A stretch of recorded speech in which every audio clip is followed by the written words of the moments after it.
Buenas tardes, muchas gracias por venir a esta tercera y última conferencia sobre los poemas sinfónicos de Richard Strauss.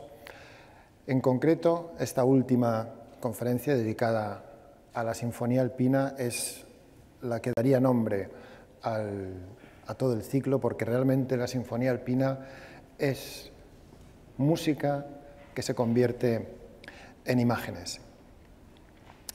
Me gustaría destacar que la Sinfonía Alpina tiene una génesis bastante compleja y bastante larga, ya que está inspirada en una vivencia que el propio Strauss tuvo cuando era un adolescente.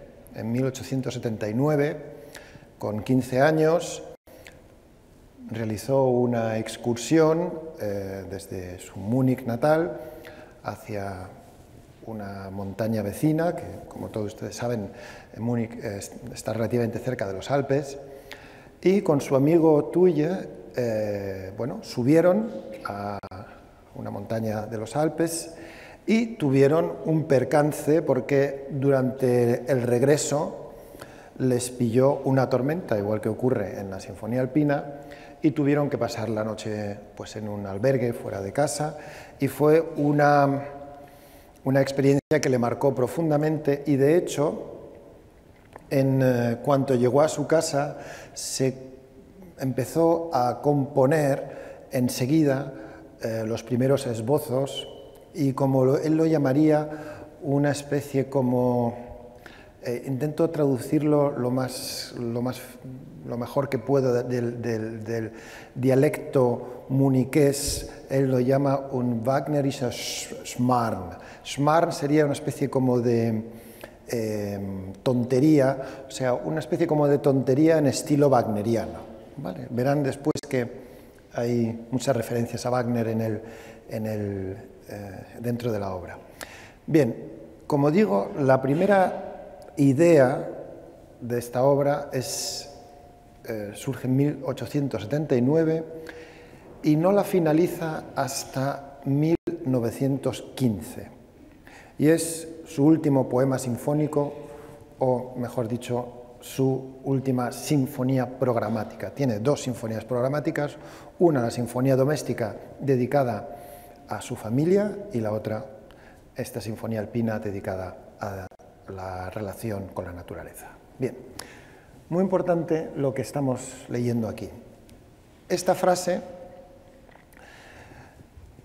dice, creo que voy a titular mi Sinfonía Alpina de Antichrist, dado que representa la purificación moral por medio de la propia fuerza de cada uno, la liberación a través del trabajo y el culto y a la eterna y maravillosa naturaleza. Bien, esto es muy importante, primero porque esta frase está escrita en mayo de 1911, el día que Strauss conoce la muerte de Gustav Mahler en Viena, justo en la misma fecha que iba a ser el estreno en Viena de su ópera El Caballero de la Rosa.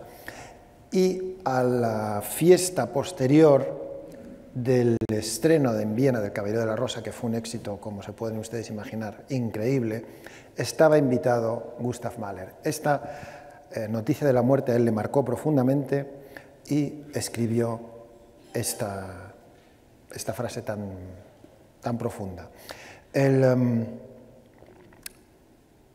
La esencia y por la cual he querido traer esta frase es que mucho más allá de la representación de ciertos elementos naturales y de la aventura de subir y volver a bajar la montaña que representa la Sinfonía Alpina, tiene un pozo filosófico muchísimo más profundo de lo que se le suele atribuir. Y para empezar, lo principal es tener en mente los 22 movimientos que está compuesta la sinfonía. La sinfonía se compone de todos estos episodios que si lo miran con atención es muy claro el ascenso que va pasando por diferentes aventuras, como por ejemplo camino junto al arroyo, a los pastos, perdido en la espesura. Después llega a la cima y hasta la llegada a la cima, digamos que es puramente descriptivo. Y en cambio el descenso es mucho más, digamos, filosófico, es más místico. Hay varios momentos donde no representa nada. Primero, el visión, que visión en alemán no tiene lo mismo que ver que lo que nosotros decimos en español, sino visión es algo mucho más en el sentido anglosajón de la palabra. Después, elegía y después, epílogo. Estos tres momentos son muy largos y tienen un profundo significado dentro de la sinfonía. La sinfonía comienza con una... ¿Cómo decirlo? Es como si alguien cogiese con un pincel y fuese por toda la orquesta, subiendo, subiendo, y desde la nota más aguda hasta la nota más baja, fuese tocando todas las notas y nos deja una impresión como si realmente estuviésemos dentro de la noche.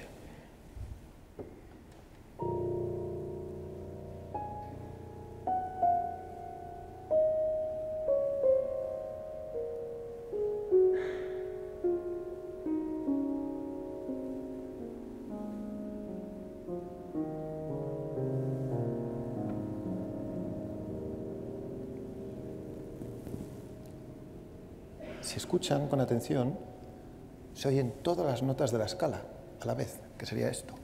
Bueno, no me sale. A la vez. Pero en vez de tocarlas todas a la vez, las va marcando una a una y hasta sin quedarnos cuenta escuchamos lo que se denomina un clúster. Sobre este clúster aparece el primer tema que yo lo asocio con el Valhalla del anillo del Nibelungo. Fíjense el Valhalla cómo suena.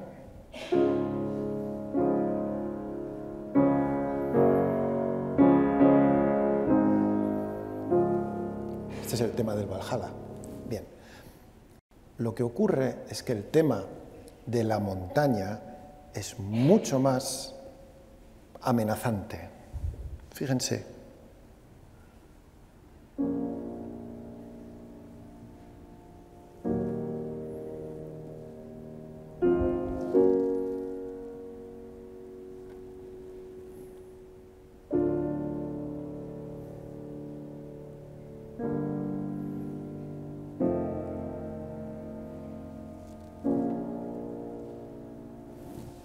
Como verán, son temas parecidos, mientras que el Valhalla es el lugar donde los dioses han construido su castillo y en teoría se retiran para vivir una vida feliz, una especie como de Olimpo de los dioses germánicos. En cambio aquí la montaña realmente uno percibe en la noche que nos amenaza directamente desde la cúspide. Y poco a poco se van poniendo en movimiento, digamos, el mover del tiempo.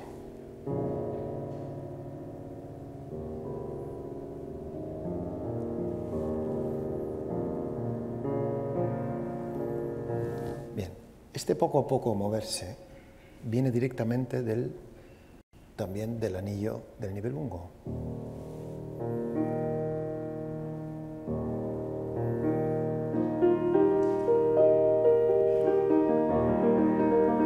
Poco a poco, cada vez va acelerándose la música y lo mismo va haciendo la música en el amanecer hasta que escuchamos una especie como de primer rayo de luz que entra dentro del valle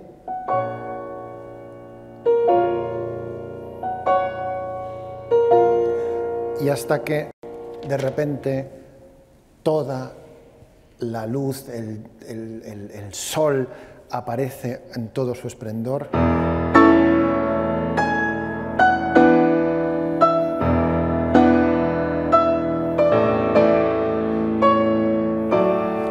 Vale. Esto no es nada más que, si escuchan con atención,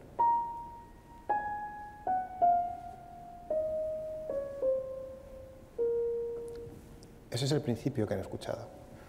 La siguiente, cuando el sol está en su apogeo, es lo mismo, pero con la orquesta a todo volumen y medio tono hacia abajo y en vez de en menor, en mayor.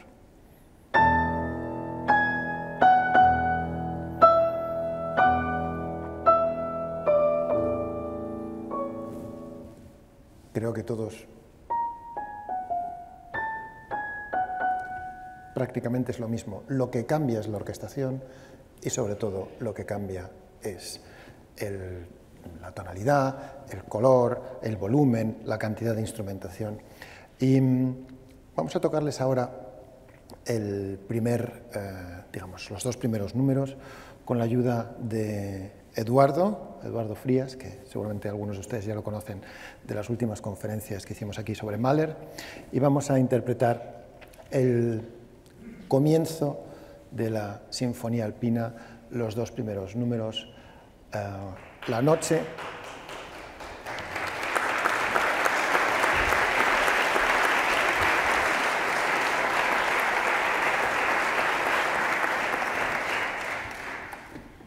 Noche y la salida del sol.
eso sería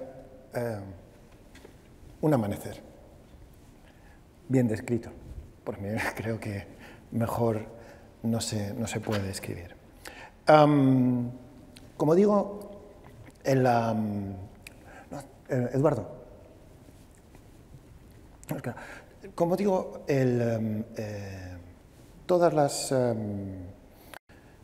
cada una de las indicaciones que nos escribe Strauss en la partitura están escritas en un momento muy preciso. Y el siguiente que aparece después del amanecer y la salida del sol es el ascenso.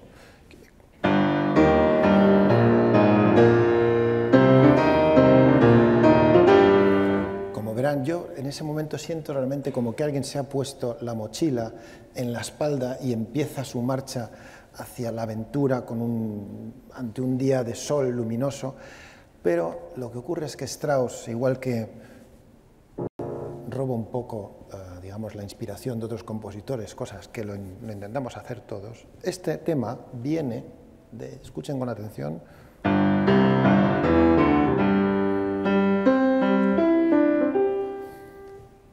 Quinta Sinfonía de Beethoven, aparece en el cuarto movimiento este tema. Creo que también el parecido resulta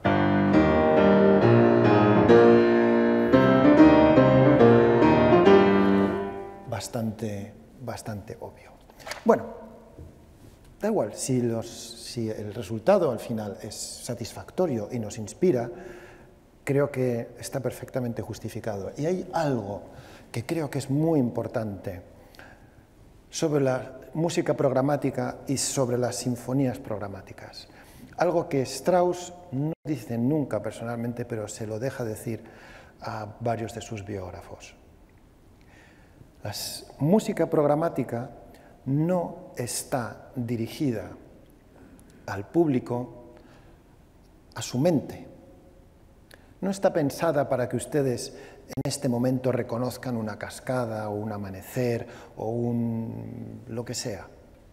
La música programática está dirigida a los sentimientos de los oyentes. Eso es lo importante de la música programática.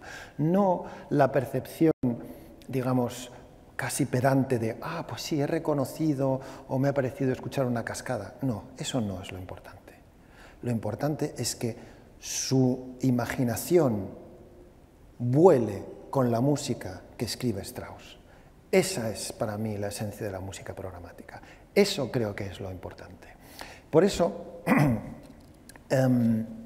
hay varios momentos, por ejemplo, durante el ascenso, hay un momento que aparece un tema que es fundamental.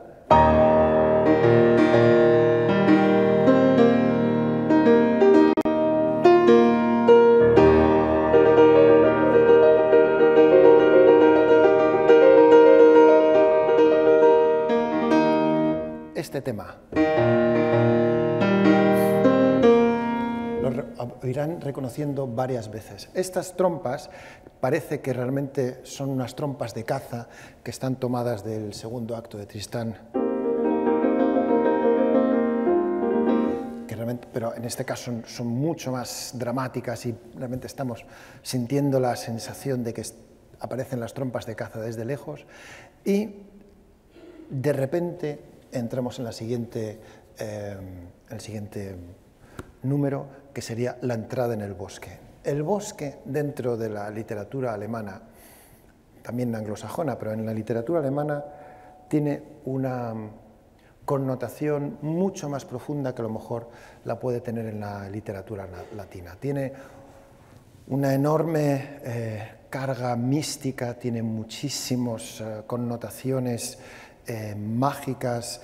En el bosque, bueno, solamente tenemos que pensar en la cantidad pues en Hansel y Gretel, todo lo que transcurre en el bosque también, evidentemente, en las óperas de Wagner, cuando Sigfrido se descansa al lado del tilo. Es realmente la sensación del bosque. No tenemos que meternos dentro de lo que es toda la literatura y la cultura alemana. Y realmente entramos de una manera increíble, es extraordinariamente dramático. De repente...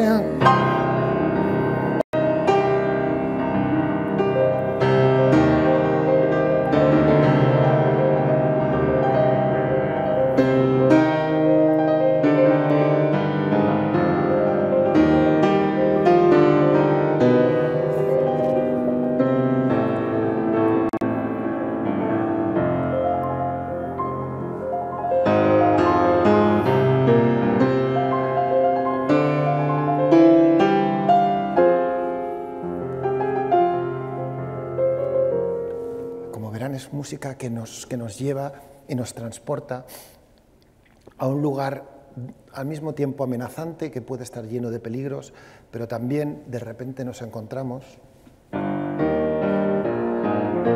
transformado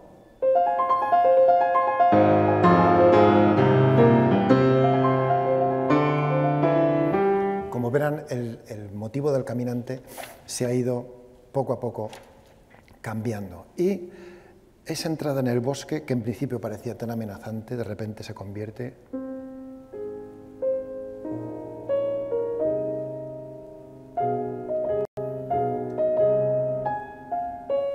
algo mucho más dulce y amable que poco a poco nos va llevando hasta el siguiente número, que es el camino junto al arroyo, que es un momento maravilloso.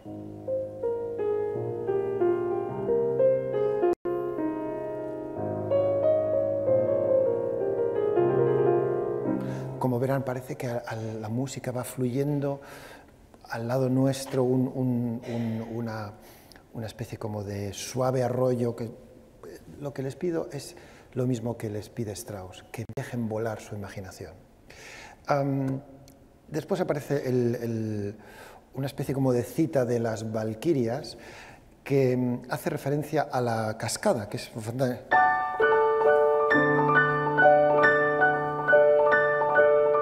y hay una aparición, aparición Erscheinung. Erscheinung, en este caso, no es nada, digamos, místico, como puede ser en la segunda parte, sino la aparición hace referencia como si apareciese un hada del bosque justo junto a la cascada.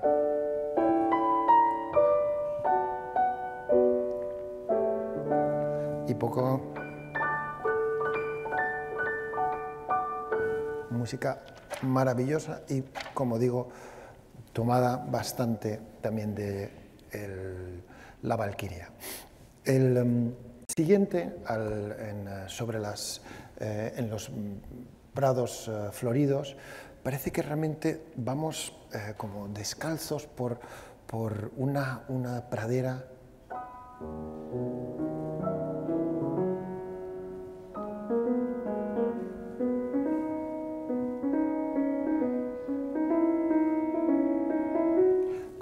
como si estuviésemos sin ningún tipo de peso, hasta que pasamos al siguiente número, que es en los prados, donde aparecen literalmente los cencerros de las vacas, y ahí es todo mucho más extremadamente descriptivo, haciendo una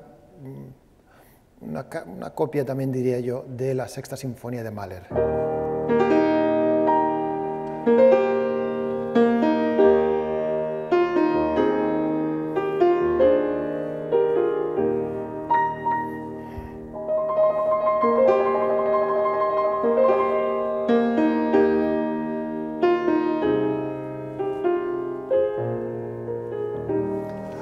Y realmente estamos escuchando todo el tiempo un trígono como si fuesen...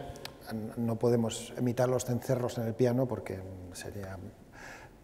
no tenemos cencerros, pero estos trémolos arriba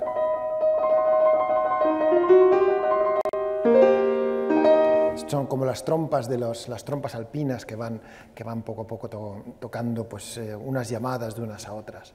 Y el episodio termina con...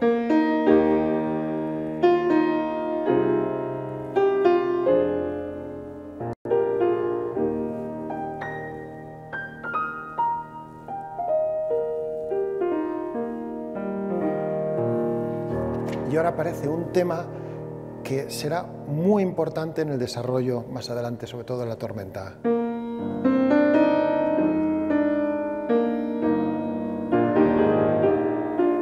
Este tema lo escucharán durante la tormenta y verán cómo se ha convertido en algo extremadamente dramático. Bien, ahora aparece otro momento que para mí tiene una fuerza increíble con la orquesta, que es cuando llegamos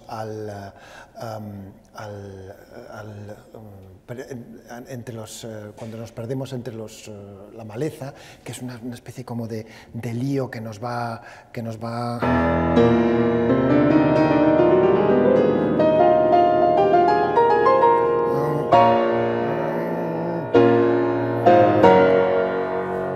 realmente súper dramático que realmente nos coge y entramos en el glaciar.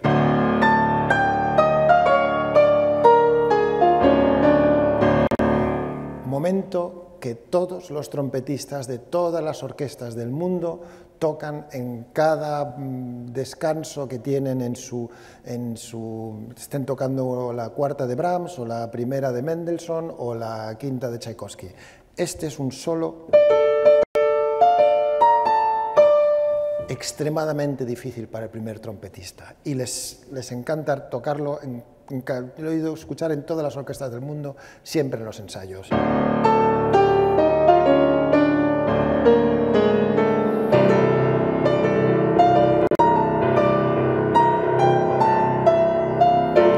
Ahí es un momento de la trompeta que realmente se nos mete como si fuese ese brillo del glaciar que nos ciega y nos invade con una tremenda violencia, y el glaciar termina con un...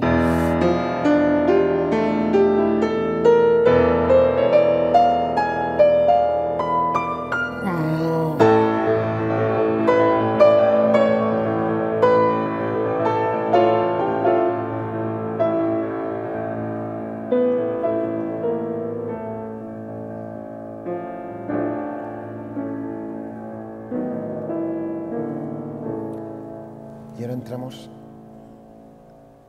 nos estamos acercando a la cima y la música se vuelve mucho más realmente amenazante.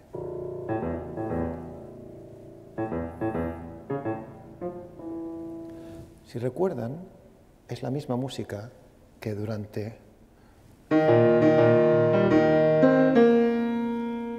cuando sonaban las trompas de caza, es lo mismo transformado en...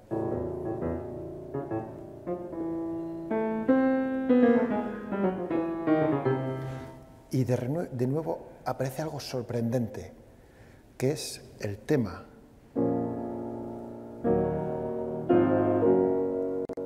Aparece en la parte superior de la orquesta y de repente...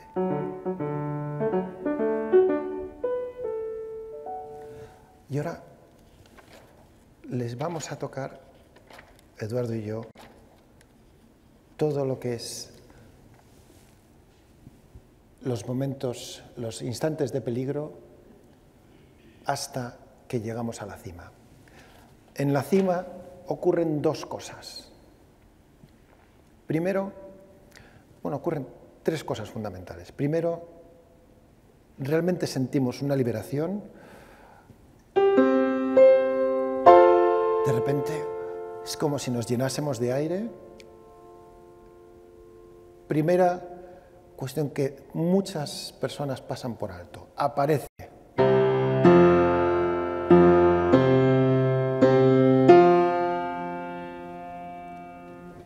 Strauss, ¿qué quiere decir en ese momento? Somos como Zaratustra, es una cita textual de Zaratustra, pero solamente que en una tonalidad de fa mayor.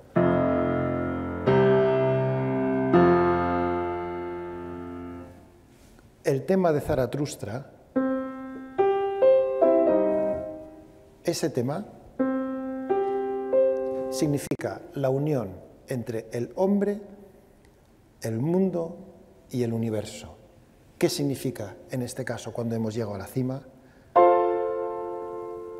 Que nos sentimos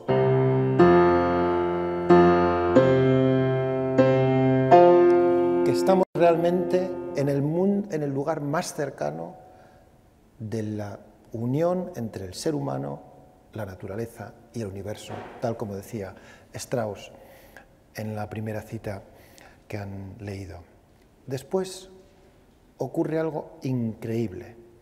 En vez de Strauss dejar que todas las fuerzas de la orquesta se desplieguen como en el amanecer, le da una melodía al oboe.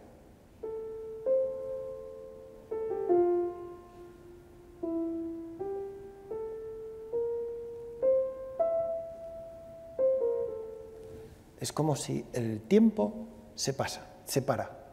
Es realmente, cada vez que la he interpretado, cada vez que la escucho, cada vez que la dirijo, cada vez que la tocamos, yo siento que se para, el tiempo está detenido, no se mueve, estamos realmente transportados a un nivel superior de percepción.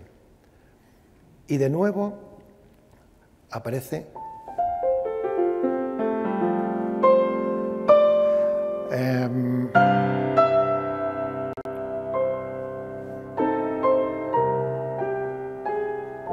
aparece dos veces la melodía del oboe, pero la segunda vez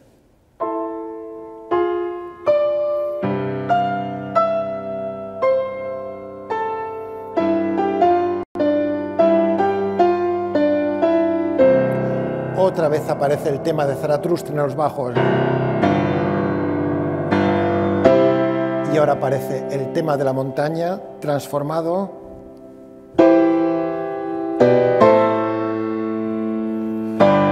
Y ahora tenemos la sensación de realmente, si hay alguna forma de describir la sensación del superhombre, es en este momento.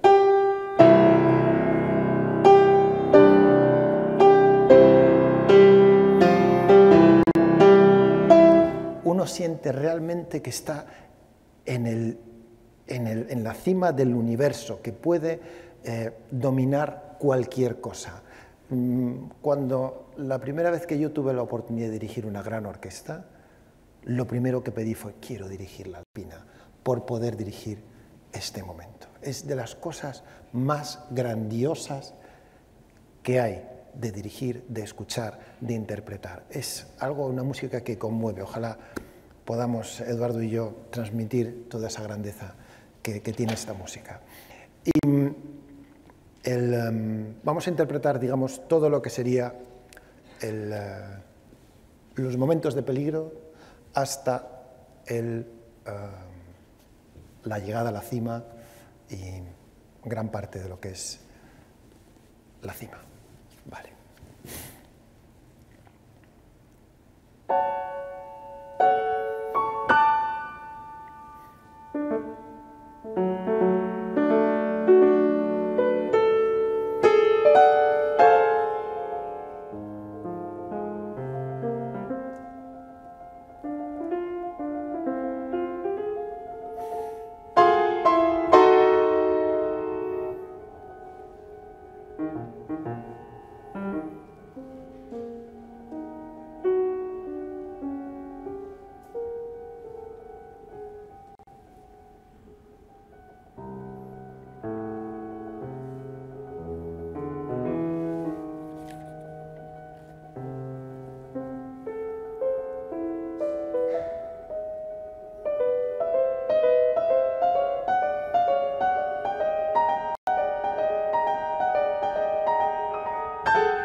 y sigue.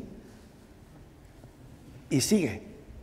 Pero ahora me gustaría hacer referencia a algo que para Strauss es muy importante. Y en concreto es, recuerden lo que viene después, porque hay aparece la niebla, el sol se oscurece y elegía. Recuerden esos tres movimientos. Pero antes me gustaría poner una cita de Schopenhauer. El tiempo es aquello en virtud de lo cual cada instante todo se nos convierte en nada entre las manos, con lo cual pierde todo valor verdadero. Me parece que es increíble. Yo conozco pocas definiciones de tiempo mejores. Y esto es precisamente lo que ocurre en la Alpina, que después de ese momento grandioso que estamos en la cumbre, lo intentamos agarrar, pero ese tiempo no se puede agarrar, se nos va entre las manos, se nos desvanece, como cualquier instante se desvanece. ¿Y qué es lo que ocurre? Que en el final cuando estamos en la cumbre y estamos teniendo esa visión mística, de repente es como si la música colapsa en sí misma y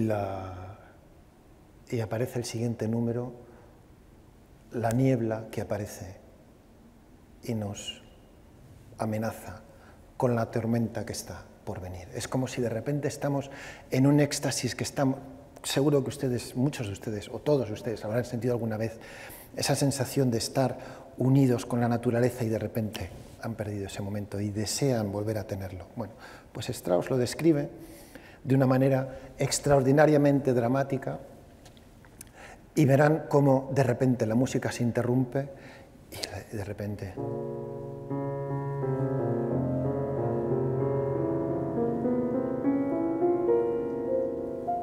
se deshace todo aquello que era tan maravilloso. Vale.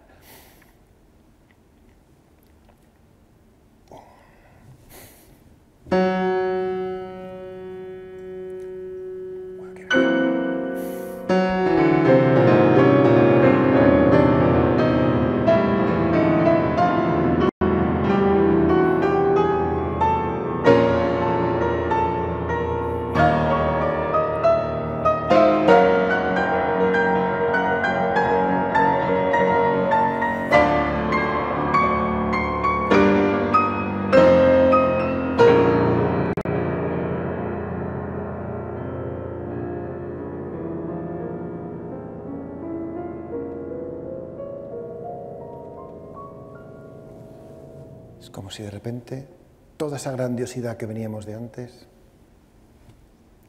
colapsó. Después de eso, como decía, viene la niebla que va cubriéndolo todo y aparece un movimiento llamado elegía, que es realmente misterioso, como si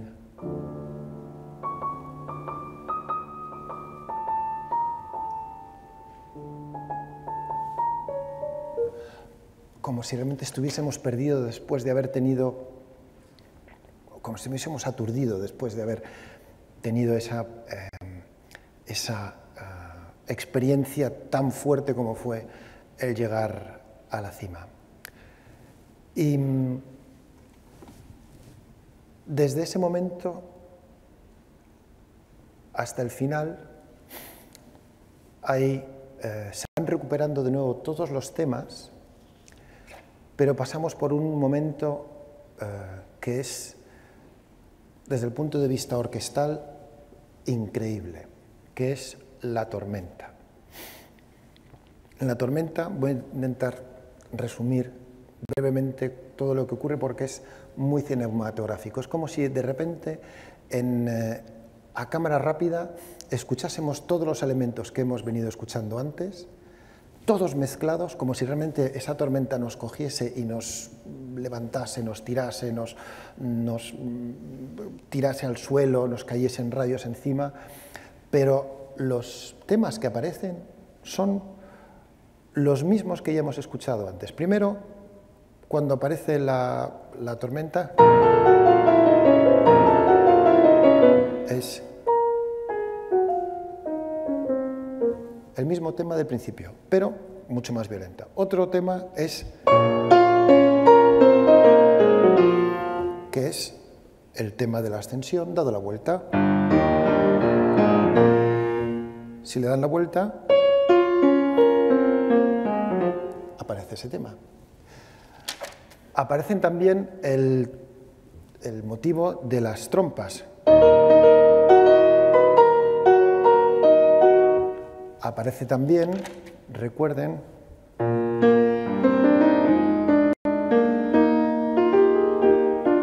también aparece brevemente, aparece también el tema de la ascensión, pero de manera violenta. Todo aparece mezclado con rayos, realmente de una manera espectacular, y parece que las gotas van cayendo al principio y poco a poco la lluvia va cesando hasta que de nuevo, al final de la tormenta, aparecen el tema de las montañas y de repente las nubes se despejan y es la caída del sol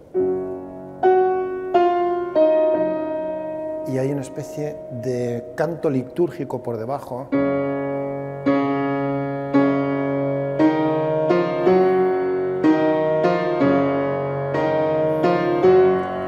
extremadamente dramático que nos va llevando poco a poco hasta lo que sería el epílogo.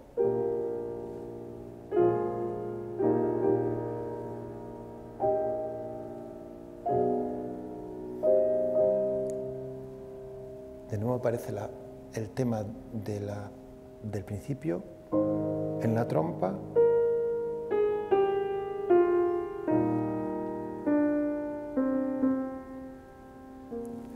Y poco a poco, en ese epílogo, la música se va deshaciendo hasta que al final de todo, justo antes de la noche, aparece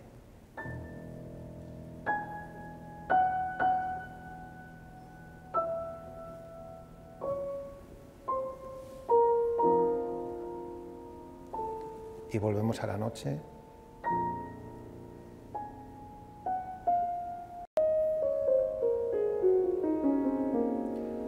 De nuevo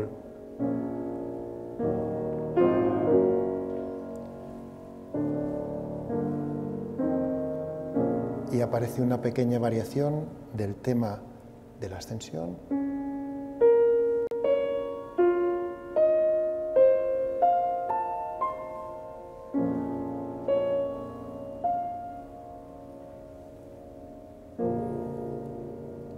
Y así termina la sinfonía.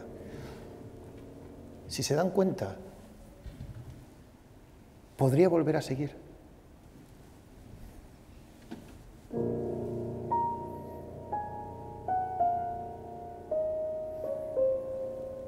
Y volver a empezar. Con lo cual nos traslada a uno de los conceptos más difíciles de comprender de la filosofía de Nietzsche, el cual es el eterno retorno. Si escuchan con atención y son capaces de imaginar, podría otra vez la sinfonía empezar desde el principio y volveríamos a vivir otra vez lo mismo, exactamente igual. O no exactamente igual, que es lo que es más difícil de comprender de la filosofía de Nietzsche, pero no estamos aquí para hablar de Nietzsche, sino de la música de Strauss. Y eso es lo que esta sinfonía la hace tan increíble. mucho más allá de la maravillosa descripción de cada uno de los elementos, de la tormenta, de la cascada, en el glaciar. Esa es la grandiosidad, que hay una profundísima identificación filosófica que muchos intérpretes y muchos oyentes, lamentablemente, se les pasa por alto porque están deslumbrados ante la fuerza cinematográfica de la música. Y por eso les agradezco que estén aquí y por eso, después de haber hablado tanto, vamos a interpretar desde poco antes de la tormenta hasta el final de la sinfonía, para que intentemos revivir de alguna manera, con lo difícil que es trasladar a Strauss al piano, lo que Strauss nos quiere decir con su música. Muy brevemente, antes de empezar, si recuerdan,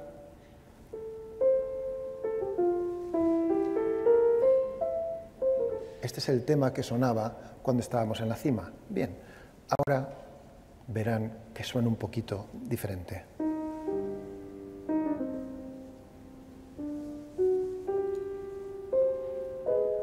Y empiezan a caer pequeñas gotas. Y de un simple re bemol verán la que se forma. Así que desde aquí hasta el final de la sinfonía, los números, la calma antes de la tormenta, tormenta, el epílogo y la noche. Y, que se me ha olvidado, perdón, la caída del sol.